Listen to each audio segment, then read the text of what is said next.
बिस्मिल्लाहिर्रहमानिर्रहीम। अस्सलाम वालेकुम नादरीन, आप यूट्यूब चैनल देख रहे हैं। मैं इमरान ख़ान हूँ। नादरीन, इमरान ख़ान साहब को गुज़िश्ता रात लाया गया एक मरतबा फिर पिम्स अस्पताल में, और उनकी आँख के अंदर जो इंजेक्शन है वो दोबारा से लगाया गया।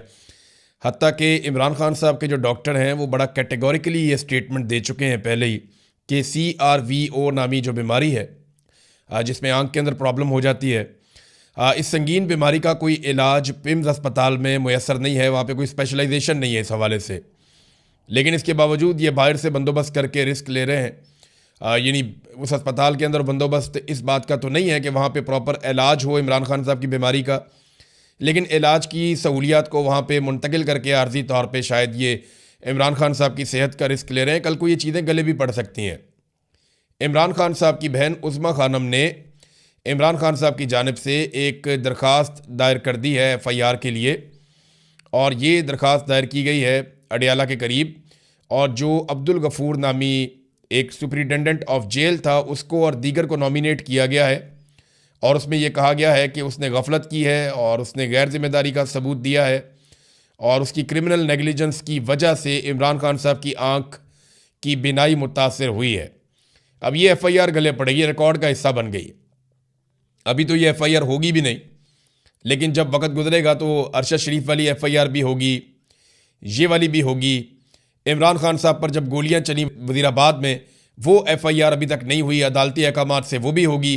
तो ये सारे लोग जो इन FIRों की जद में आएंगे, ये अपने दूसरे घर ढूंढ लें कि इन्होंने किस किस मुल्क में जाकर छुपना है, क्योंकि पाकिस्तान तो इनके रहने के लिए जगह रहेगी नहीं। तो जो लोग आज पाकिस्तान से बेचारे दरबदर हैं बहुत बड़ी तादाद में, ये सारे पाकिस्तान वापस आएंगे, क्योंकि पाकिस्तानी इनके साथ खड़े हैं। और अल्टीमेटली ये जो थोड़े से लोग हैं, चंद लोग, ये सारे भाग जाएंगे पाकिस्तान से या पकड़े जाएंगे, ये आप देखेंगे। इमरान खान साहब की बहनें एक मरतबा फिर अडियाला जेल इमरान खान साहब को मिलने के लिए गई, तो फिर नहीं मिलने दिया गया।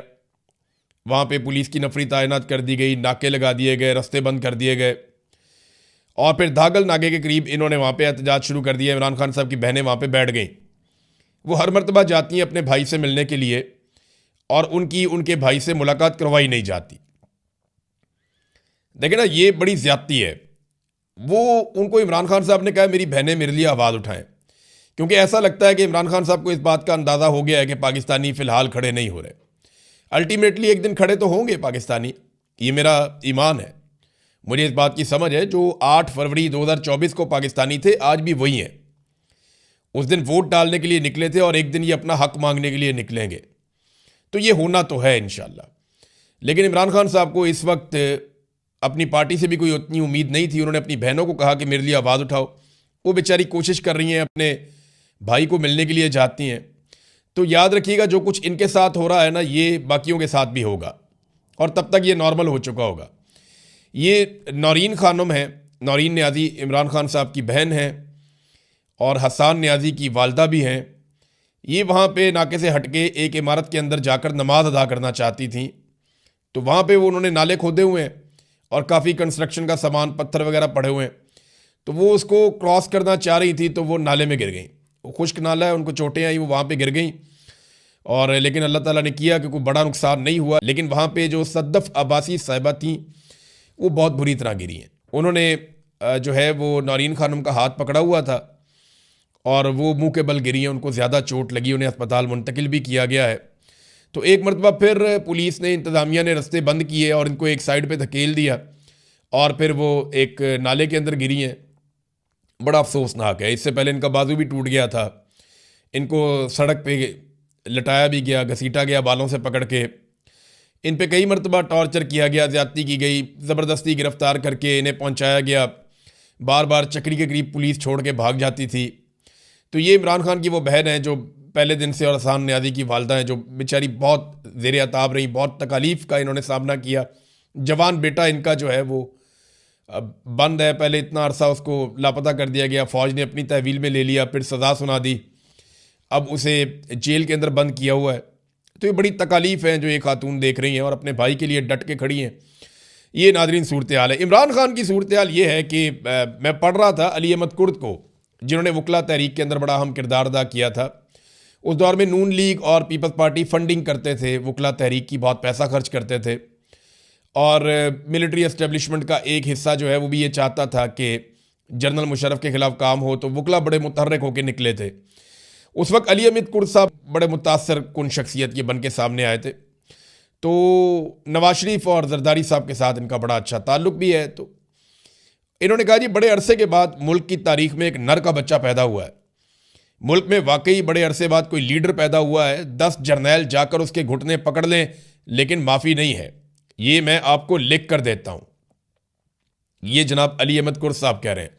अच्छा, रात को जिस नौजवान ने वीडियो बनाई थी, हैदर सईद ने, वो इमरान खान साहब को जब अस्पताल से निकाला जा रहा था तो वो नौजवान भी गिरफ्तार कर लिया गया है। यानी पता चला कि इसने वीडियो बनाई है तो इसको तो गिरफ्तार करो, तो उसको गिरफ्तार कर लिया गया है। और उसके पीछे एक रीज़न ये भी है कि पाकिस्तान तहरीक इंसाफ के लोग या ये नौजवान खुद भी ये तनकीद कर रहे थे कि जनाब अगर हम आ सकते हैं तो पीटीआई के लोग क्यों नहीं आ सकते। जो अरकान असम्बली हैं, जो सेनेटर्स हैं, जो पार्टी के अहदेदारान हैं, बैरिस्टर गौहर को ख़ास तौर पे तनकीद का निशाना बनाया कि वो क्यों नहीं आ सकते। तो मैंने आपको पहले बताया था कि ये जो मर्ज़ी कहते रहे। बैरिस्टर गौहर कहते हैं जी कि मुझे तो रात 2 बजे पता चला जब इमरान खान साहब को वापस ले जाया गया था।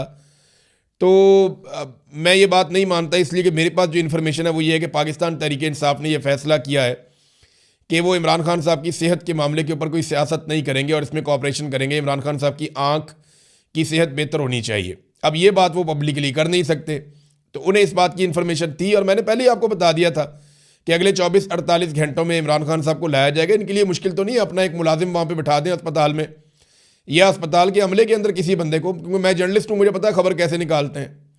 अस्पताल के अमले में आप 2, 4, 5 बंदों को बाउंड कर देंगे, यार कोई बात हो तो मुझे बताना, तो वो आपको पता चल जाता है। जैसे मैंने यहाँ पे बैठ के आपको पहले बता दिया था कि डॉक्टरों को छुट्टी दे दी गई और अमले को कहा गया कि आप जाएं।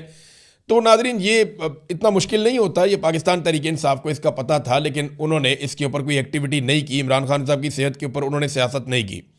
हाँ, वो ये ज़रूर कह रहे हैं कि उनकी फैमिली को हक मिलना चाहिए। अब इसमें अलीमा खानम का एक स्टेटमेंट आया, उन्होंने कहा जी खबरों से हमें पता चला कि इमरान खान को आधी रात को दोबारा पिम्स ले जाया गया। ख्याल रहे कि उनकी आंख में दूसरा इंजेक्शन लगाया गया था। जब कानून इस बात का तकाजा करता है कि किसी कैदी पर कोई तिब्बी अमल कराने से पहले ख़ानदान को मुतला किया जाएगा तो ख़ानदान को क्यों नहीं बताया गया। हमें सरकारी तिब्बी सहूलियात की तशखीस या जाँच की रिपोर्टों पर बिल्कुल भरोसा नहीं है। पिम्स से पहले ही इतलात आ रही हैं कि डॉक्टरों को इमरान खान के बारे में कोई भी मालूमात लीक होने पर संगीन नताइज की धमकियाँ दी जा रही हैं। वो क्या छुपा रहे हैं? हमारा ख़ानदान उनकी रिपोर्ट्स को मुस्तरद करता है, ख्वाह वो आवाम के सामने ये रिपोर्टें जारी करें। हम अपनी दरख्वास्त पर कायम है कि शिफा इंटरनेशनल इस्लामाबाद में इमरान खान के ज़ाती डॉक्टरों की निगरानी में और उनके अहल खाना की मौजूदगी में माहिरीन के ज़रिए इमरान खान का मुआयना और इलाज किया जाए।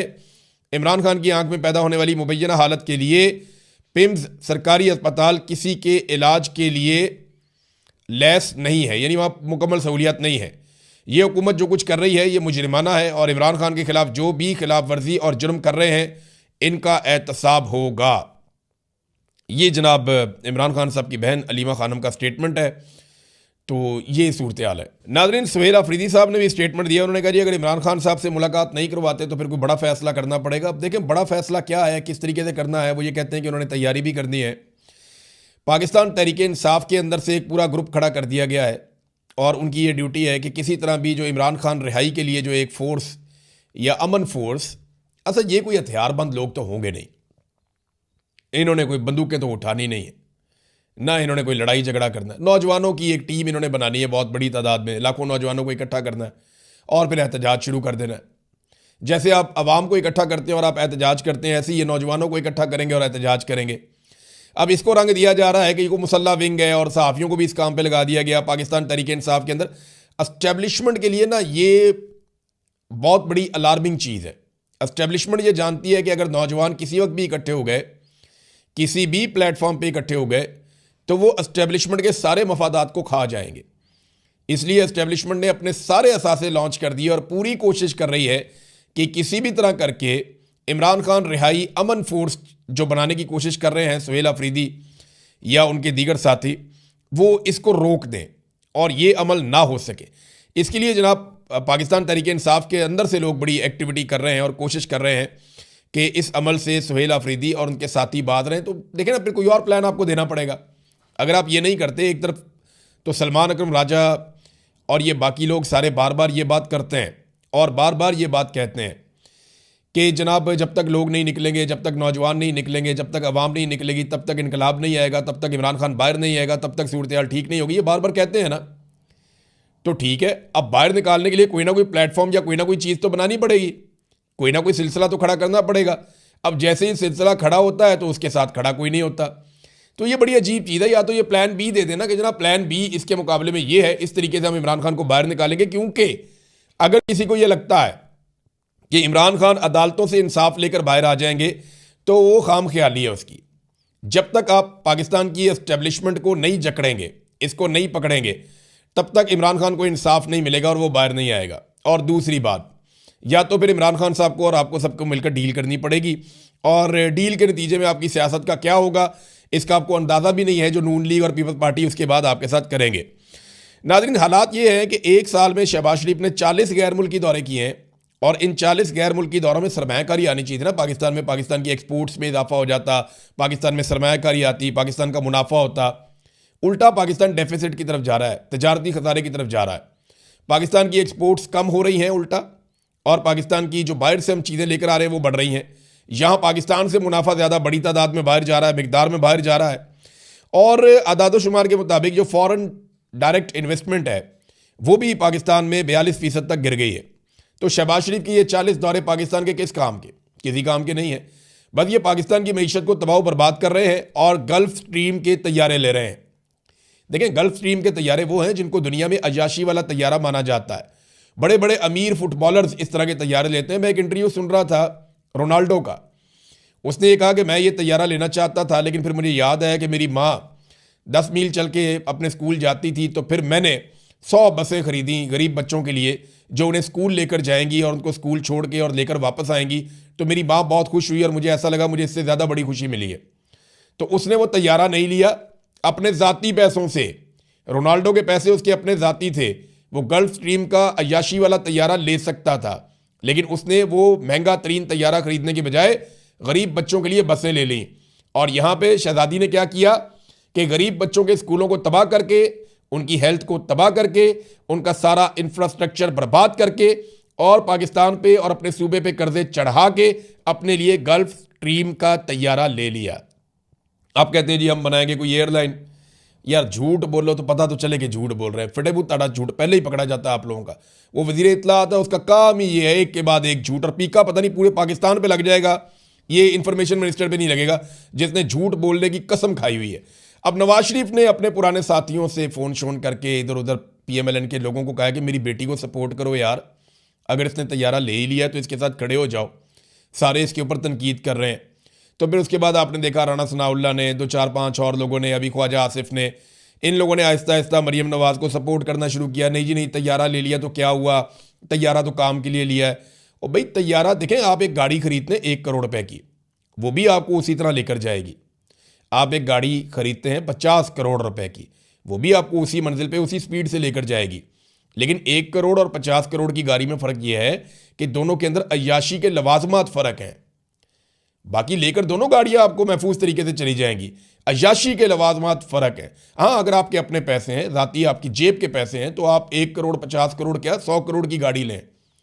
आप 1000 करोड़ क्या 5000 करोड़ का तैयारा लें। आपके अगर अपने ज़ाती पैसे हैं आपको कोई नहीं पूछेगा।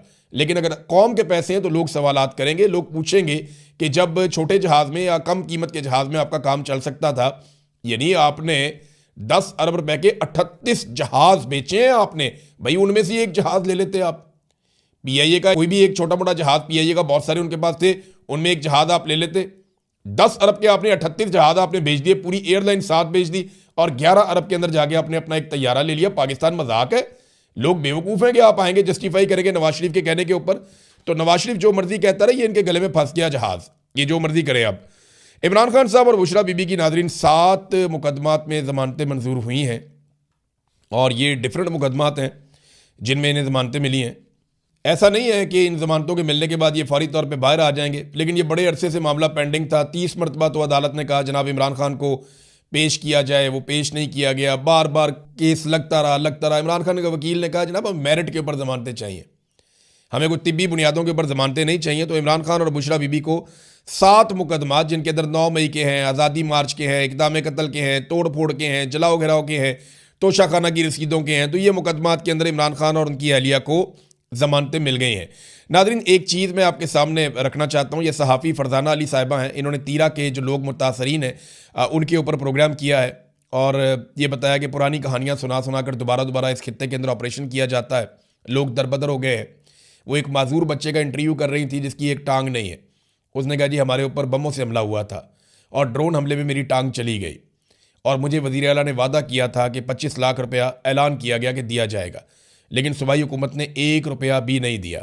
अब सुहेल अफरीदी साहब ज़रा इस चीज़ पे खुद ही गौर कर लें और देख लें फरजाना अली साहिबा का प्रोग्राम निकाल कर जिन लोगों के साथ वादा किया गया है या जो लोग मुतासरीन हैं, सूबाई हुकूमत की जिम्मेदारी है कि फौरी तौर पर उनको इमदाद पहुँचाएँ, वरना फिर वो भी उसी तरह तनकीद की जद में आएंगे जैसे वफाकी हुकूमत और इदारे तनकीद की जद में आते हैं। और बिल्कुल तनकीद होनी चाहिए। जहाँ पे लोग मुतासर हैं, हुकूमत की जिम्मेदारी है उनकी मदद करे और हुकूमत के पास यानी 25 लाख रुपए अगर इस फैमिली को मिल जाए या इस नौजवान को कोई सपोर्ट मिल जाए तो इससे हुकूमत की कोई कमी तो नहीं हो जाएगी। और वफाकी हुकूमत को भी सूबाई हुकूमत का पैसा फिल फौर वापस करना चाहिए ताकि वो पैसा इन मुतासरीन पर खर्च हो सके। नाज़रीन, एक आखिरी खबर मैं आपको बताता हूँ। इमरान खान साहब से नफरत करने वाले सहाफ़ियों को पाकिस्तान टेलीविज़न के अंदर बतौर एंकर भर्ती किया गया था और इन पर 84 करोड़ रुपए खर्च कर दिए गए। इस कौम का ये पैसा झोंक दिया गया उन लोगों पे जो इमरान खान से नफरत करते हैं। दो खुसूसियात हैं इन लोगों में। नंबर 1, ये इमरान खान से नफरत करते थे। नंबर 2, ये आले शरीफ से बहुत ज़्यादा वफादार थे। तो इनके ऊपर 84 करोड़ रुपया लगा दिया इन्होंने। और ये साबिर शाकिर पे, मुईद पीरजादा पे, मेरे पे, बाकी लोगों पे इल्ज़ाम लगाते हैं कि हम लोग पैसों के लिए ये काम करते हैं। 84 करोड़ रुपया वहाँ पड़ा हुआ है। और वो किस लेवल के सहाफ़ी हैं ये आप जानते हैं। पाकिस्तान में उनसे बहुत बेहतर सहाफ़ी मौजूद हैं जो उनसे बहुत कम पैसों में काम कर रहे हैं। तो पैसा तो सारा सरकार बांट रही है, पैसा तो सारा सरकार बांट रही है और अवाम का पैसा इमरान खान की नफरत में उड़ाया जा रहा है। अब तक के लिए इतने, अपना ख्याल रखिएगा, अपने इस चैनल का भी। अल्लाह हाफ़िज़।